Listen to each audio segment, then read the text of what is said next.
بسم اللہ الرحمن الرحیم، السلام علیکم۔ پروگرام ہے دنیا میرے آگے اور میں ہوں مشتاق منہاس اور میں نصرت جاوید۔ جناب مشتاق منہاس صاحب، مولانا فضل الرحمان صاحب قائد جمعیت علماء اسلام ہمارے ساتھ، آپ کا بہت بہت شکریہ مولانا۔ ہم یہ چاہتے تھے کہ آج آپ کے ساتھ بہت تفصیلی موجودہ سیاسی حالات پر ڈسکشن کی جائے، لیکن ابھی بالکل جیسے ہی ہوا، آپ کو خود بھی معلوم ہے،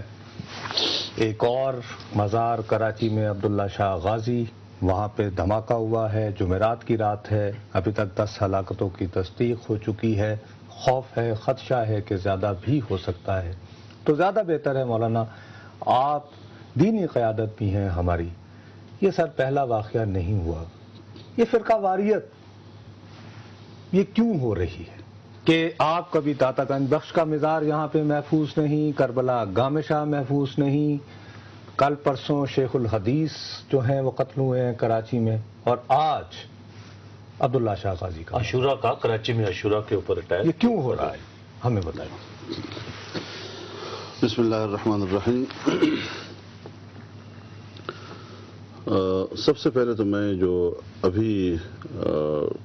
شاہ عبداللہ شاہ غازی کے مزار پر جو بہت بڑا حادثہ ہوا ہے اور جس کی خبر اس وقت تک آ رہی ہیں، اس واقعے پر اپنے انتہائی دکھ اور افسوس کا اظہار کرتا ہوں اور اس واقعے کی شدید الفاظ میں مذمت کرتا ہوں۔ یہ واقعات ایسے نہیں ہیں کہ کسی بھی پہلو سے آپ اس کی تحسین کر سکیں۔ ہر لحاظ سے اس طرح کے واقعات پوری قوم کے لیے دکھ درد کا باعث ہوتے ہیں۔ آپ نے یہ پوچھا کہ بھئی یہ واقعات کیوں ہوتے ہیں۔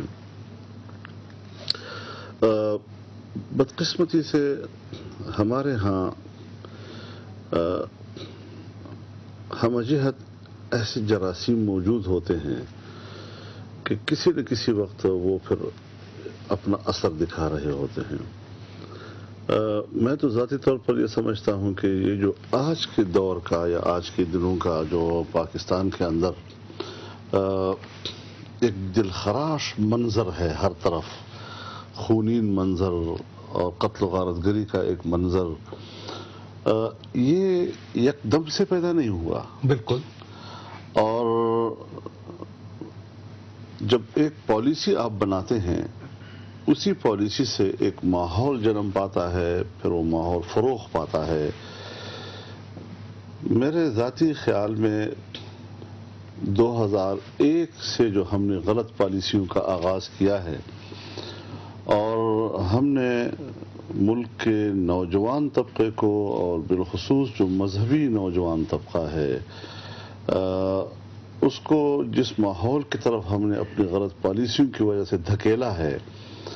اور پھر اس کی مختلف شکلیں بنتی رہی ہیں، ہر ایک نے اپنے اپنے طور پر اس ماحول سے فائدہ اٹھانے کی کوشش کی ہے۔ تو ایک تو ہمارے ہاں ہمارے ماحول میں عسکریت نے جنم دیا ہے، اور پھر میں ایک بات عرض کرنا چاہوں گا کہ جس وقت امریکہ نے افغانستان پر یلغار کیا تھا، پھر عراق پر یلغار کیا، اس وقت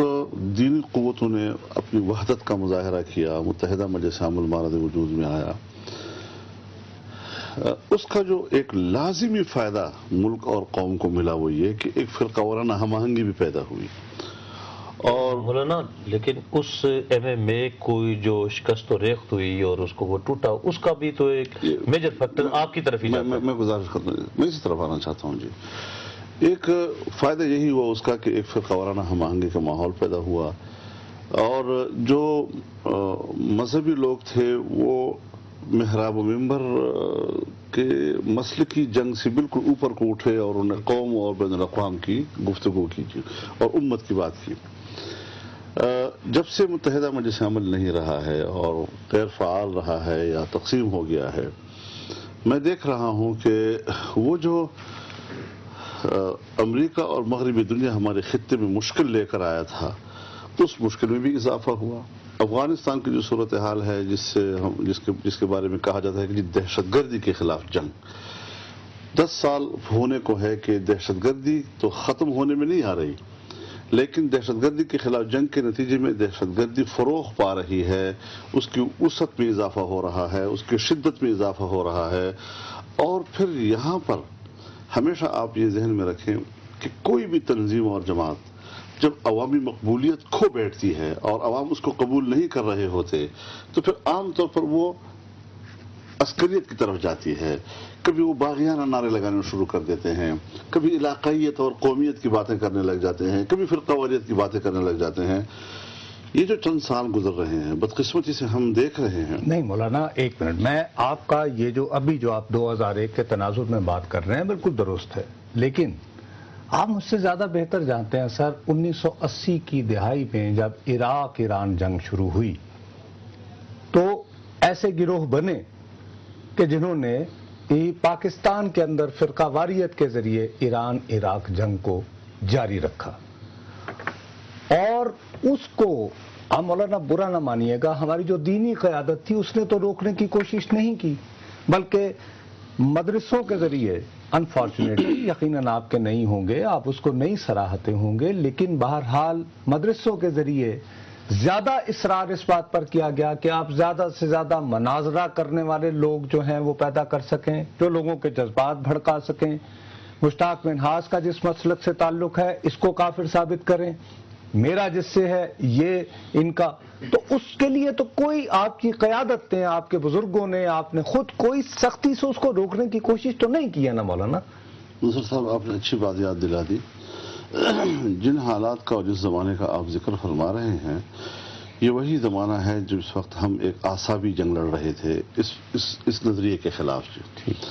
اور جمعیت علماء اسلام جس مکتب خیال سے، جس مکتب فکر سے وابستہ ایک جماعت تصور کی جاتی ہے، اسے اس ماحول کے اندر ایک اعصابی جنگ لڑنی پڑی اور اپنے صفوں سے ان عناصر کو نکالنے کی ایک طویل جنگ ہمیں لڑنی پڑی،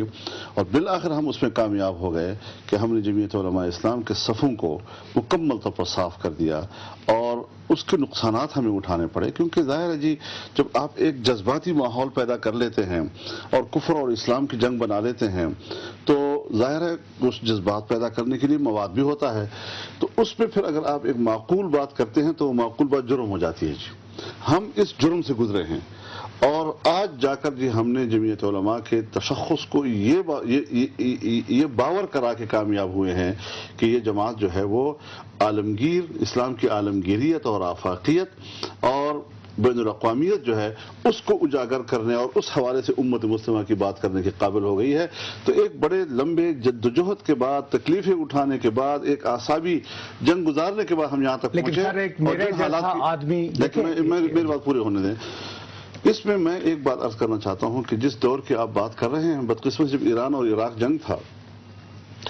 قطع نظر اس کے کہ جی اس پہ کون حق پر تھا کون ناحق پہ تھا، لیکن بدقسمتی سے ممالک نے، حکومتوں نے اس قسم کی تنظیموں کی پشت پناہی کی، ان کو مدد دی، اپنے حق میں نعرے لگوانے کے لیے، دشمن کے خلاف نعرے لگوانے کے لیے وہ کچھ کیا گیا کہ آپ ایک تنظیم سے شکایت کر رہے ہیں، مجھے تو حکومتوں سے شکایت ہے، میں ان کے نام نہیں لینا چاہوں گا کیونکہ اچھی بات نہیں ہے، لیکن اس میں تو حکومتوں نے اور اداروں اور ایجنسیوں نے بہت بڑے کردار ادا کیے تھے اس وقت مولانا۔ لیکن بات یہ ہے کہ میرے جیسا ایک آدمی کہ جس کی تعلیم جو ہے وہ یعنی عام اسکولوں میں ہوئی ہے، انگریزی اسکولوں میں ہوئی ہے، کالجوں میں ہوئی ہے، مشتاق منہاس جیسے لوگ، عام اخبار پڑھنے والا، وہ تو جتنی انتہا پسند تنظیمیں ہیں سر ان کا کسی نہ کسی طریقے سے تعلق پہلے دیوبند سے جوڑے گا اور پھر جمعیت علماء اسلام، خواہ وہ انجمن سپاہ صحابہ ہو، لشکر جھنگوی ہو، لوگ کہیں گے کہ جی وہ آپ کے بھٹکے ہوئے لوگ ہیں، آپ کے تربیت یافتہ لوگ ہیں، ان کے ذہنوں میں انتہا پسندی آپ جیسے لوگوں نے ڈالی، اور ہم اس مشکل میں پھنس جاتے ہیں کہ ادھر سے ان کے لیے ہم نشانہ بن جاتے ہیں، ادھر سے آپ جیسے لوگوں کے سوال کا نشانہ بن جاتے ہیں، ہم تو بیچ میں پھنس جاتے ہیں نا جی، کہ ایک طرف یہ ٹھیک ہے کہ ہمارا ایک مکتب خیال ہے، اس کا ایک پس منظر ہے، ایک تاریخ ہے، ایک جدوجہد ہے، جب آپ اس کھوکھ سے ایسی قوتیں نکلیں گی تو دیکھیے ایک چیز ذہن میں رکھیں جی، ایک علاقے سے دریا گزرتا ہے، دریا جس علاقے سے گزرے گا وہ منافع بخش تصور کے ساتھ یاد کیا جاتا ہے، اس میں کوئی نقصان اور آبادی کا علامت ہوتی ہے۔ کبھی کبھی گاہے بگاہے اس میں کبھی طغیانی آ جاتی ہے، کوئی ایک پشتہ کہیں سے ٹوٹ جاتا ہے، تو جب وہ پشتے ٹوٹتے ہیں یا طغیانی آتی ہے تو آپ اس کی بنیاد پر دریا کی افادیت کا انکار نہیں کریں گے، بلکہ اس نقصان سے ازالے کا سوچیں گے۔ جمعیت علماء نے ہمیشہ یہی سوچا ہے کہ ہمارے اکابر و اسلاف کے وہ تصورات جو اس خطے میں ایک سمندر اور دریا کی حیثیت رکھتے ہیں، اگر اس کے اندر بعض مواقع پر کوئی ایسی طغیانی اور موجیں آئی ہیں کہ جنہوں نے مختلف اطراف میں کہیں مشکلات پیدا کی ہیں، ہم نے کبھی بھی نہ ان کی حوصلہ افزائی کی ہے، نہ اپنے دریا کے افادیت کا انکار کیا ہے، اور کوشش کی ہے کہ اس کے نقصانات سے ہم امت کو بچائیں۔ اس جدوجہد میں ہم آج بھی مصروف ہیں۔ بالکل، مولانا فضل الرحمان صاحب سے بات چیت جاری ہے۔ ناظرین، وقت ہے ایک بریک کا، بریک کے بعد پھر آپ کی خدمت میں حاضر ہوں۔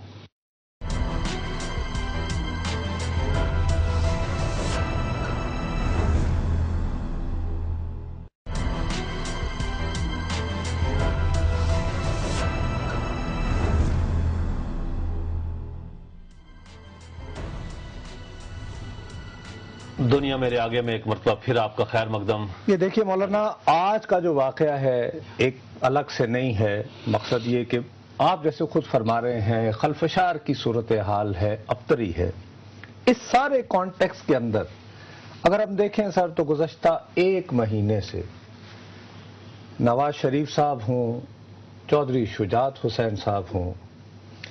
باتیں ہو رہی ہیں جی تبدیلی تبدیلی تبدیلی، یعنی یہ جمہوری نظام، یہ جمہوری حکومت جو فروری 2008 کے بعد جو کچھ ہوا وہ ناکام ہو گیا، تبدیلی آ کے رہنی ہے، تبدیلی ہونی ہے۔ شجاعت صاحب تو کل کو ایسی بات بھی کر رہے تھے، بڑے زیرک وہ بھی سیاستدان ہیں، آپ ان سے ڈس ایگری کر سکتے ہیں کہ ایک طریقہ تو ہے کہ آئینی بھی رہے، تو یہ ساری باتیں کیا یہ کلبیلیٹ اسی بات پہ کر رہی ہیں کہ کوئی تبدیلی آ رہی ہے اور ایک مرتبہ پھر میرے عزیز ہم وطنوں ہو رہا؟ جہاں تک تبدیلی کا تعلق ہے، اگر تو کوئی ایسی تبدیلی ہے کہ جس طرح آپ نے فرمایا کہ کوئی آئے اور میرے عزیز ہم وطنوں پکار لے، یعنی ایک فوجی انقلاب کی طرف آپ کا اشارہ ہے، میرے خیال میں تو ایسے حالات نہیں ہیں کہ جس میں فوج کا ادارہ من حیث الادارہ یہ سمجھے کہ ہم ایسا اقدام کریں گے تو اس میں یا ملک کا فائدہ ہوگا یا فوج کا فائدہ ہوگا۔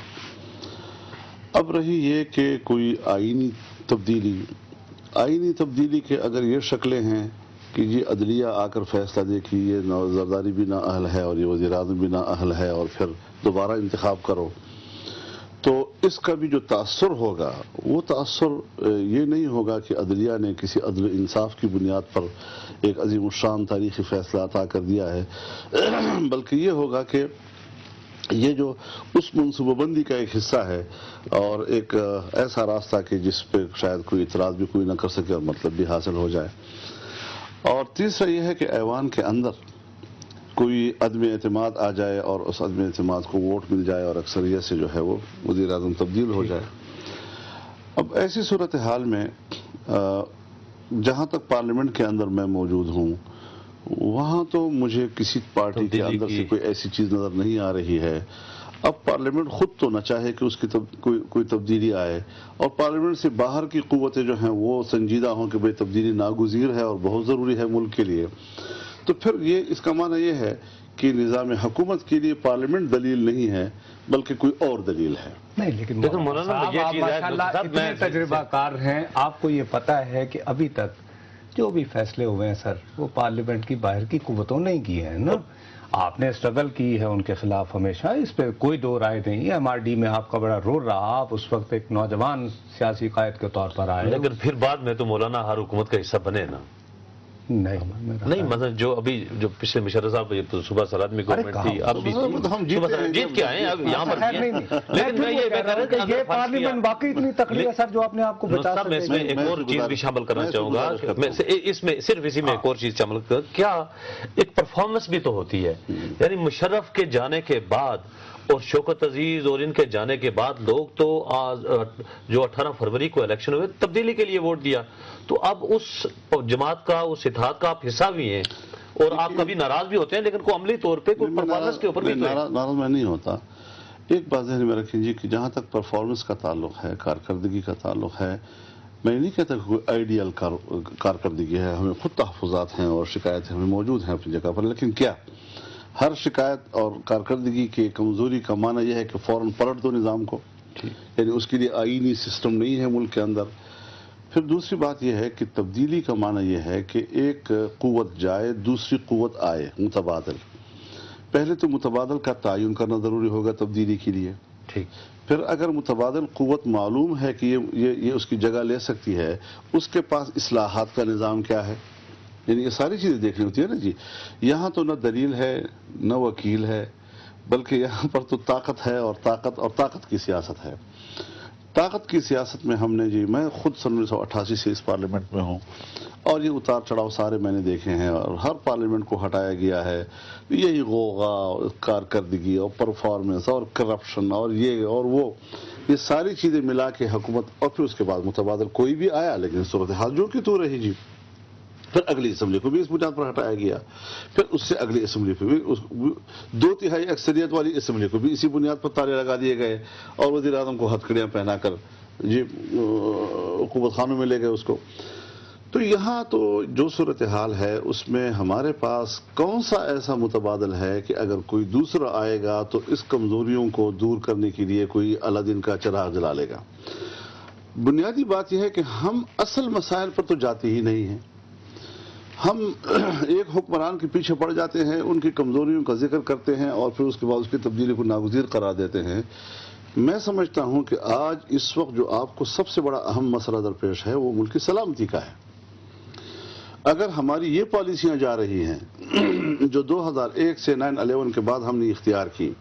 عالمی جنگ کا ہم حصہ بنے، افغانستان کی جنگ میں ہم نے اپنی قوت جھونک دی، فرنٹ لائن اسٹیٹ بن گئے، اسٹریٹجک پارٹنر بن گئے، اپنی آگ جو افغانستان کی لگی ہوئی تھی ملک کے اندر داخل کرا دی، کشمیر کی جو صورتحال ہے اس کو ہم نے ادھورا چھوڑ دیا، مغربی سرحد ہماری رکی ہوئی ہے، مشرقی سرحد ہماری رکی ہوئی ہے، ملک محصور ہے، قریب ترین علاقوں میں آپ کی تجارت نہیں ہو سکتی، معاشی لحاظ سے آپ دور دراز مغرب اور کہاں پر انحصار کر رہے ہیں، برآمدات آپ کی کچھ نہیں ہیں، درآمدات سے آپ نے آپ کا ملک کا بیڑا غرق کر کے رکھ دیا ہے، اور بدامنی جو ہے وہ بنیاد ہے آپ کی بہتر معیشت کی۔ آپ کے ملک سے جو ہے پیسے والا آدمی بھاگ رہا ہے، باہر سے کون آئے گا آپ کے ملک میں آنے کے لیے؟ اس ساری صورتحال میں ملک جس طرح یرغمال ہے اس وقت تمام مشکلات کے اندر، ہمیں اس کے لیے ترجیحات طے کرنی ہوں گی۔ ہمیں زرداری کی اصلاح بھی عزیز ہے، ہمیں حکومت کی اصلاح بھی عزیز ہے، ان کو صحیح سمت دینے کے لیے جدوجہد بھی ہم کر رہے ہیں، لڑ بھی رہے ہیں، حکومت کے اندر بھی اختلاف کر رہے ہیں، لیکن ملک کی سلامتی کے مولانا بات یہ ہے کہ آپ کا عوام سے مجھ سے زیادہ قربت آپ کی رہتی ہے، میں اس بات کو مانتا ہوں، ہم لوگ بھی گھومتے ہیں۔ کیا آپ یہ محسوس نہیں کرتے کہ بے روزگاری، مہنگائی اور خاص طور پر ابھی سیلاب نے لوگوں میں ایک بنا دیا ہے کہ کوئی بھی غیر پارلیمانی طاقت کسی بھی طریقے سے آپ کے ذریعے، چاہے وہ جوڈیشل کو ہو جائے، 8-10 سیاستدانوں کا اگر وہ کسی طرح انہیں ٹانگ دے تو لوگ خوش ہوں گے؟ کہیں گے واہ واہ؟ اس میں دیکھیے جی عوام کی صحیح رہنمائی کرنی چاہیے۔ ہم ایک آئیڈیل پوزیشن ان کے سامنے رکھ لیتے ہیں اور پھر کہتے ہیں جی کہ تبدیلی۔ ہمارے ہاں تو یہ ہے جی کہ مایوسی کا یہ عالم ہوتا ہے کہ اگر ایران میں انقلاب آتا ہے تو ہم کہتے ہیں جی یہاں پر پاکستان میں کوئی خمینی ہونے چاہیے، جب افغانستان میں انقلاب آتا ہے تو پاکستان میں کوئی ملا عمر ہونا چاہیے جی۔ یعنی یکدم سے ہمارے لوگوں کے اندر کی جو ایک تشنگی ہے، جو مایوسیاں ہیں، اس کی امید کے لیے کوئی نہ کوئی لفظ، کسی نہ کوئی کو ہم آئیڈل بنا دیتے ہیں جی۔ یہ ایک بنیادی سوال ہے جی، اور میں اس لیے نہیں کہ میں اسمبلی میں ہوں یا میں حکومت میں ہوں جی، میں اس طرح کی حکومتوں کو انقلاب نہیں کہا کرتا، میں اس طرح کی حکومتوں کو منزل نہیں سمجھتا، میں اس کو منزل تک پہنچنے کے لیے جدوجہد کا حصہ سمجھتا ہوں، صرف جدوجہد کا حصہ سمجھتا ہوں۔ دیکھتا ہوں کہ ہم جو باتیں کرتے ہیں، جو منشور پیش کرتے ہیں، اس میں 1 قدم 2 قدم پیش رفت کہاں سے ہو سکتی ہے، کس طریقے سے ہو سکتی ہے، اس میں ہم کبھی ناکام نظر میں بھی کر لیتے ہیں جی، لیکن ایک حالات کے اندر ہم جاتے ہیں، چیلنج قبول کرتے ہیں، لوگوں کی تنقید بھی قبول کرتے ہیں اور وہ بجا بھی ہوتی ہیں، کوئی ایسا نہیں کہ نہیں بجا ہوتی جی۔ لیکن بنیادی بات یہ ہے کہ ہم ان تمام چیزوں کے اندر ایک دفعہ بھی بیٹھ کر، میں نے صرف ایک دفعہ شور و غوغا کیا یہاں پر کہ صاحب ملک جا رہا ہے، صبح سرحد آپ سے جا رہا ہے، یہاں پر ہم سب بیٹھے اور اس میں تمام اعلیٰ قیادت آپ کی، فوج کی اعلیٰ ترین قیادت، بیوروکریسی کی اعلیٰ ترین قیادت، صوبہ سرحد، وفاق، سارے لوگ، اور سب نے بیٹھ کر اس مسئلے کو بنیاد قرار دے دیا کہ بنیادی چیز ہماری سلامتی ہے اور اس کی طرف ہمیں سوچنا ہے۔ یہ طے کر لیا کہ جو مشکل ہمارے پالیسی جی مولانا، سلامتی کے اوپر یہ بڑی اہم بات ہے، کیونکہ کچھ مجبوریاں بھی ہوتی ہیں پروگرام کی جس میں کمرشل بریک لینا ضروری ہے۔ ناظرین حاضر ہوتے ہیں ایک وقفے کے بعد۔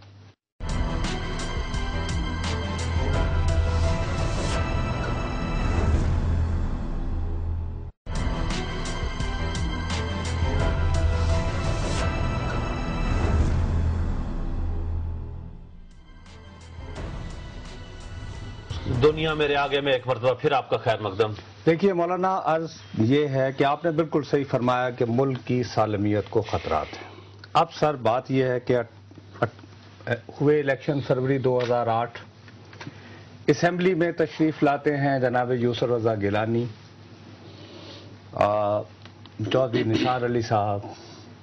اسفندیار ولی خان، مولانا فضل الرحمان۔ یہ تمام وہ لوگ ہیں جنہوں نے طویل عرصہ اپنے تمام تر باہمی اختلافات کے باوجود سیاسی جدوجہد کی۔ ہم لوگ بہت خوش ہوتے ہیں کہ پارلیمان میں بلایا جاتا ہے، آپ اکابرین سمن کرتے ہیں، ہم جو دیکھتے ہیں کہ chief of the army staff کو بلایا جاتا ہے، ڈی جی ISI کو بلایا جاتا ہے کہ ہاں بھئی کیا ہو رہا ہے، اور اس کے آخر میں مولانا برا نہ مانیے گا، آتا یہ ہے کہ ہم نے chief of the army staff کو اختیار دے دیا کہ آپ جیسے دہشت گردی کو روکنا چاہتے ہیں، دہشت گردی کو جو مناسب تدابیر آپ سمجھتے ہیں کریں۔ میری سیاسی قیادت وہ تو آؤٹ سورس کر دیتی ہے سب کچھ، تو پھر میں آپ کے ساتھ میں کیوں جمہوریت کے گن گاؤں، اور آپ کے تدبر کو اور آپ کے تجربے کا مجھے کیا فائدہ ہے؟ نصرت صاحب، یہ بات تو بڑی پھر دور چلی جائے گی، لیکن جہاں تک کیانی صاحب کا تعلق ہے، دو بڑی اعلیٰ سطحی میٹنگیں ہوئی ہیں جس میں میں شریک ہوا ہوں۔ اچھا، ایک 23 جولائی 2008 کو، ٹھیک، جس میں اس وقت ابھی جنرل مشرف ابھی بھی صدر تھے اور آصف زرداری صاحب پاکستان پیپلز پارٹی کے سربراہ کی حیثیت سے اجلاس میں تھے۔ میاں نواز شریف صاحب بھی اس وقت حکومت میں تھے اور وہ اجلاس میں نہیں تھے، باہر تھے، تو میاں شہباز شریف صاحب نے صدر مسلم لیگ کی حیثیت سے اس میں شرکت کی تھی، اور اس میں اسفندیار ولی خان صاحب تھے، قبائل کے نمائندے تھے، اس میں صوبہ سرحد کے گورنر اور وزیر اعلیٰ تھے، سرحد کی وزارت داخلہ تھی، وفاق کی وزارت داخلہ تھی، آرمی چیف تھے، ڈی جی ایم او تھے، ڈی جی ISI تھے، ڈی جی MI تھے، ڈی جی IB تھے، ڈی جی FI، سب دنیا اس میں موجود تھی۔ وہاں پر جو 7 گھنٹے اجلاس ہوا، اس 7 گھنٹے کے اجلاس کے نتیجے میں وزیر اعظم صاحب نے جو نتیجہ اخذ کیا اس پورے اجلاس کا، ان الفاظ کے ساتھ کہ فضل الرحمان جس مشکل کی بات کر رہا ہے، ہم اس مشکل کو تسلیم کرتے ہیں اور اس مشکل کی سیاسی حل پہ اتفاق کرتے ہیں۔ حکمت عملی کے طور پر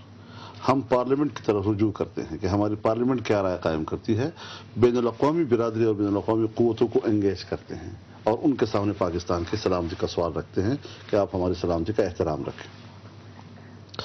چنانچہ جب پارلیمنٹ میں جانے کا فیصلہ ہوا، جب پارلیمنٹ میں ہم گئے تو پھر صدر زرداری تھے، پرویز مشرف جا چکے تھے،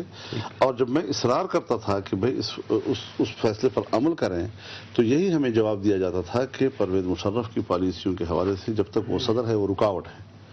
لہذا اس کو نکلنے دیں۔ جب وہ نکلے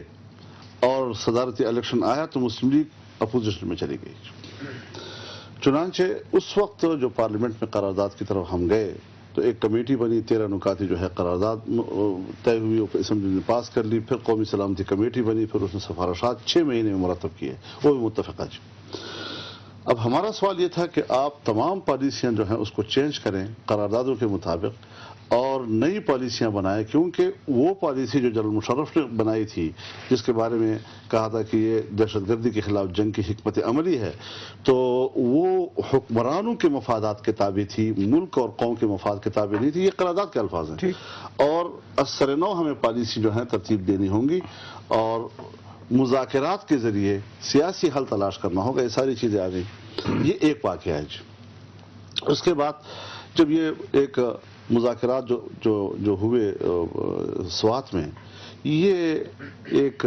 ڈھونگ تھا، ایک چال تھی جی. ایک جگہ تک پہنچنے کے لیے ان کی جو ایک تھی نا یہ سادگی اور سیاسی نظام سے ایک لاتعلق مخلوق کو اکٹھا کر کے چلتے گئے، اور یہاں تک نوبت آئی کہ وہاں پر آپریشن کے لیے جواز پیدا کر دیا. میں ملک میں موجود نہیں تھا جب یہاں پر یہ فیصلہ ہوا کہ کیانی صاحب جیسے چاہیں اس کو ہم حکم دیتے ہیں کہ وہ کریں گے. میں نے واک آؤٹ کیا اور پھر مجھے کہا گیا جی کہ آرمی چیف آپ کو بریفنگ دیں گے جی. ہم بریفنگ میں گئے. اب آپ مجھے بتائیں جی، جب مجھے وزیر اعظم یہ کہتے ہیں کہ ہم نے یہ آپریشن شروع کیا، اب بظاہر تو کہتے ہیں میں نے حکم دیا نا. ہاں ٹھیک ہے، ٹی وی پہ ہاں، جب وہ خود حکم دیتے ہیں تو اس کا معنی یہ ہے کہ خود انہوں نے حالات کا جائزہ لیا اور پھر ناگزیر سمجھا اس قسم کے آپریشن کو.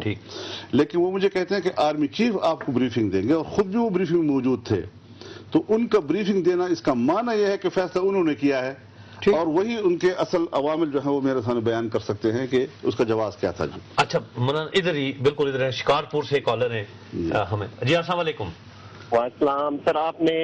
بڑی مدبر شخصیت پاکستان کی آج اسٹوڈیو میں بٹھائی ہے. سر میرا کوشچن سر یہ ہے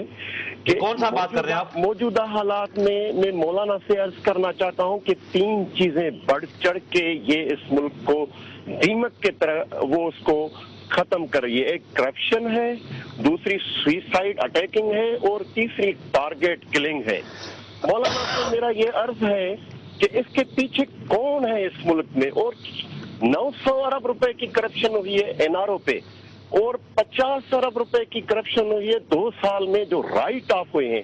مولانا سے میں یہ آخر میں عرض کرنا چاہتا ہوں کہ مولانا محترمہ کا بھی اچھا ساتھی رہا ہے،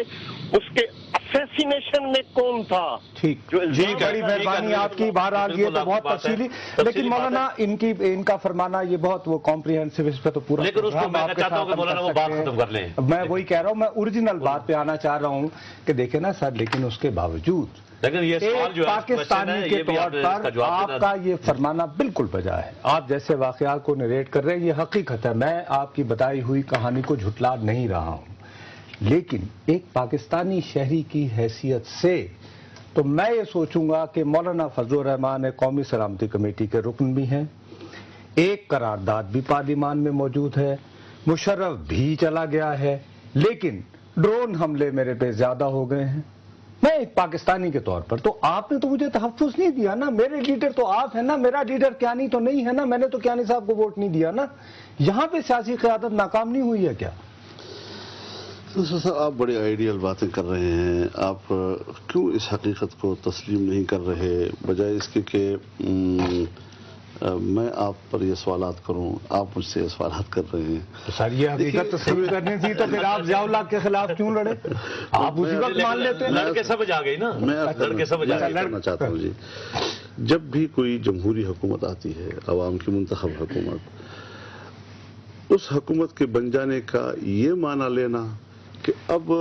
اسٹیبلشمنٹ اور اس کے جو ملک کی نظام پر اور بیوروکریسی پر اور ملک کے دفتر کے اوپر جو گرفت ہے وہ بالکل ہی ختم ہو گئی،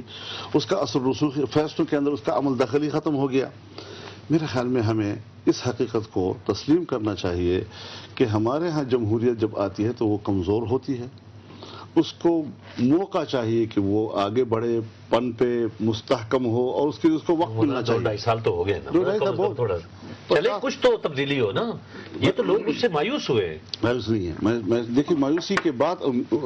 پھر یعنی حکومت پر عوام کا چیک ہوتا ہے جی. یہ جو مایوسی ہے، لوگوں کی تنقید ہے، وہ خود حکومت کو متوجہ کرتی ہے کہ ہمارے اندر کیا کمزوریاں ہیں جی.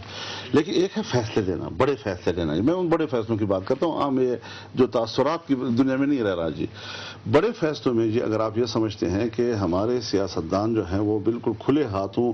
فری ہینڈ جو چاہیں فیصلے کر لیں، شاید ایسے حالات ابھی نہیں ہیں، اور نہیں ہمارا سیاستدان جو ہے وہ اتنا بڑا پنگا لینے کے لیے تیار ہے کہ اس کی حکومت آتی ہی اس نے وہ فیصلے کیے کہ جس کے بعد کہتے ہیں کہ اچھا آپ تو ہمارے فیصلوں کو چیلنج کر رہے ہیں اور ایک دم سے تبدیل، آپ تو ملک کو تباہ کر رہے ہیں۔ جس وقت ملک کی سلامتی کا سوال پیدا ہوگا تو یہ فتویٰ آپ نہیں لگائیں گے، یہ فتویٰ اسٹیبلشمنٹ لگائیں گی اور کہے گی کہ 2/3 اکثریت چونکہ اب ملک کے لیے نقصان دہ ہے لہذا اس کو چلتا ہو جانا چاہیے۔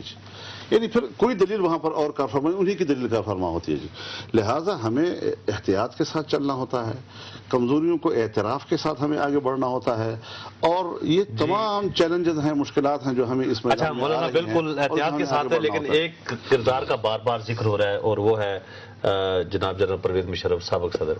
انہوں نے ابھی کشمیر کمیٹی کے آپ چیئرمین بھی ایک بیان بھی دیا ہے کشمیر کی تحریک آزادی کے حوالے سے۔ یہ کوشچن اس کے بعد شروع کریں گے کہ کیا اس کا کوئی تدارک ہم کر سکتے تھے،